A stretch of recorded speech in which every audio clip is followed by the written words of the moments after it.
You know, I like to keep things nice and comedic. I try my best too. But wow, we are pushing the limit here of good comedy.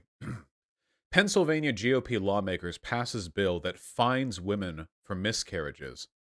Now, thankfully, the Pennsylvanian governor, Tom Wolf, says he'll veto any anti-choice legislation that comes to his desk. So I don't know if these are actually going to go through. Probably not. But I mean, it's just nice to see where the GOP is at right now. You know, what are we on about? Republican lawmakers in Pennsylvania have voted to fine women who miscarry and force them to fill out a traumatic fetal death certificate form. I just I need you all to understand that this reads like a satire of modern society. Okay, I need you to recognize, like, a woman has a miscarriage, she's like crying in the hospital, and then they're like, "All right, here's the fetal death certificate form. Here's the box. Draw what you think your child would have looked like at 3 years old." And in the next page, this is 9 years old. Draw what you think they would have looked like. You have 60 minutes. We will be watching you and recording. Like, what is there to fill out? It's not just that either. The state's House Health Committee passed three, quote, pro-life bills on May 25th: the Heartbeat Bill, the Unborn Child Dignity Act, and the Down Syndrome Protection Act. The Heartbeat Bill prohibits abortions after a fetal heartbeat is detected. Now, hold on. When does a fetus, this is going to be very early on, develop a heartbeat? As early as 5.5 to 6 weeks after gestation. How long before pregnancy is visible? 12 to 16 weeks. Okay, so this bill would essentially just make abortion illegal. Pretty much as simple as that. Heartbeats happen real early on. Very, very early on. I mean, the heartbeat. The new law would require a physician to confirm whether a fetal heartbeat is present before an abortion, despite how far along the pregnancy is, the outlet writes.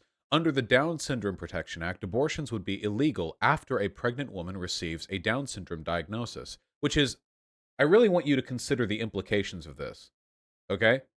Um, the heartbeat these bills talk about is not even a heart; it's connective tissue pulsing in the fetus. Yeah, a proto heart. I mean, the proto beat.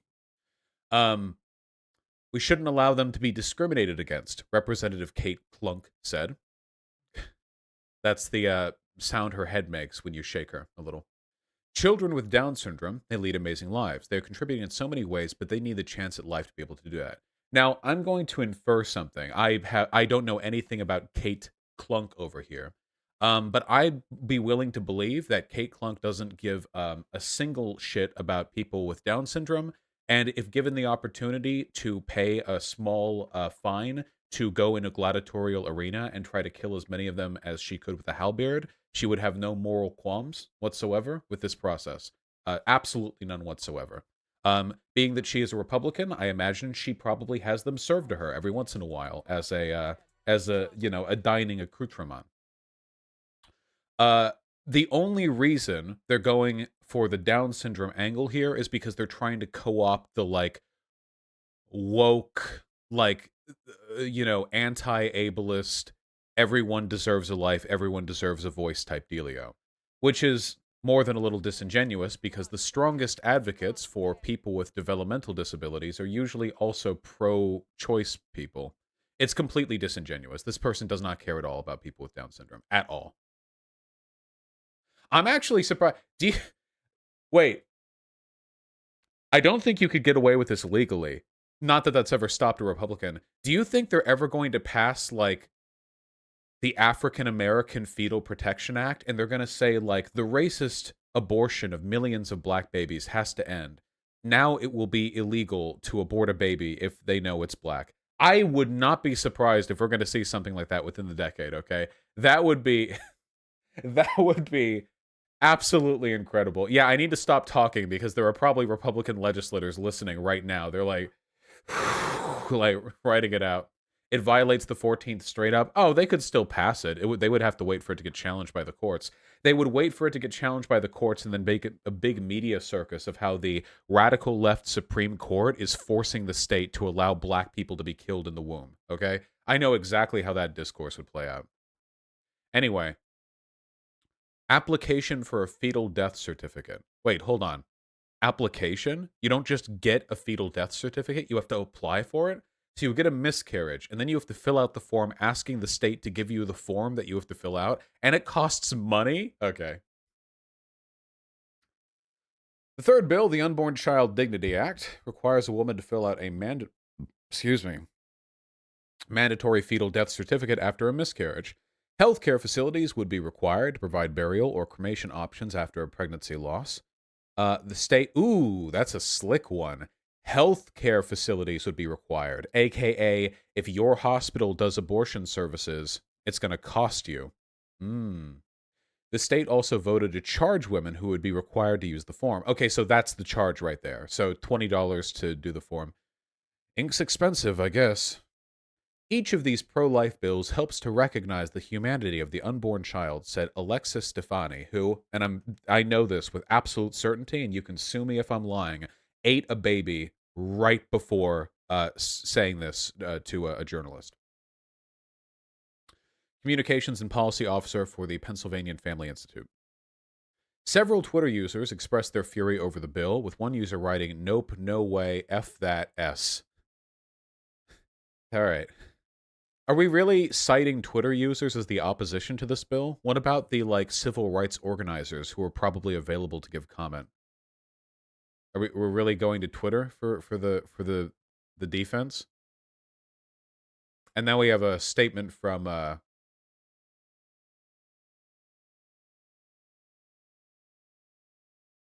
governor. Throughout my time as governor, I've fought hard against right-wing attempts to limit an individual's right to make their own healthcare decisions, including by using my pen to veto every anti-choice bill the Pennsylvania General Assembly has passed.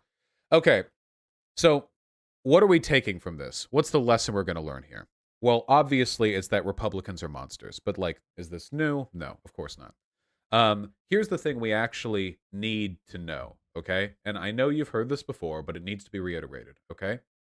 Republican officials don't care about unborn fetuses. They don't care about babies. They don't care about life. If they thought they could get away with it, they would use them as delicacies, cushions. They would have them shot into the sky so they could shoot at them like clay pigeons. They do not care even slightly. And this is evidenced by the fact that Republicans are categorically opposed to literally any kind of proven effective government or private standard for improving the livelihood of Americans, especially poor Americans. They just do not care. This is about two things, first and foremost. First, Republicans despise women. They despise them. They absolutely despise them, 100%, okay? All you need to do is go look back towards the gender roles of the 1950s to see the unenviable contempt that social conservatives have for women, okay? The men despise women for all of the pleasures they were denied in high school, and the women despise women because they've been taught that every other woman is competing with them for the limited resources they have to scrounge from the men in their lives. They hate them. They truly despise them. I'd like to attribute it to some sort of broader political effort, but in reality, I really just think this is some Freudian stuff. It's really just their tiny, emotionally underdeveloped minds trying to grapple with the disappointments in their lives, okay? Miserable, unhappy, pseudo people, these Republican legislators, lumbering from congressional hall to congressional hall, conspiring to make regular people's lives worse. That's one. And two, very important here, and two, what I just described is not representative of every Republican voter. As a matter of fact, most Republican voters. I'd be willing to bet most Republican voters genuinely do, in their heart of hearts, care about the unborn for one reason or another. Maybe they also hate women. They probably do. But I do think they care about it on some fundamental level. I ask of those people then, why do your legislators do everything in their power to limit a woman's right to choose exclusively in ways which hurt women, but do nothing to alleviate the frequency of abortion in ways that don't hurt women? Like, for example, sex education.